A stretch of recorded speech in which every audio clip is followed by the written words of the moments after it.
Ate, paano po yung moon na picture sa lock screen niyo po?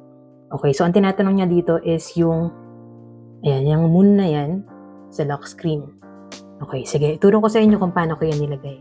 So, I'm using the Samsung S23 Ultra. Naka-premium case lang siya from Bison. Ang maganda sa case na to, kahit na protected yung phone mo, kita pa rin yung design niya, di ba? So, back to the question. So, tanggalin ko muna to and then ituro ko sa inyo kung paano ko siya ilalagay ulit.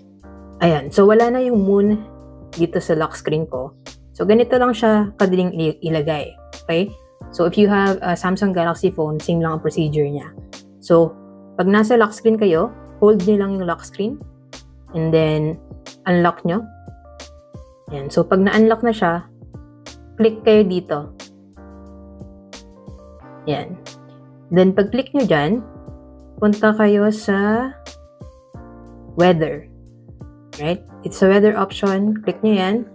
Then, makikita nyo dito yung moon phase. So, kung gusto nyo siyang i-add dito sa may bar na yan, click nyo lang yung moon phase and then ma-add na siya.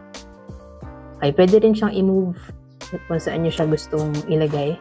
And so, pinapakita niyan kung ano yung moon phase for today or for tonight. So, yun lang. Sana nakatulong tong video and follow me for more tech content.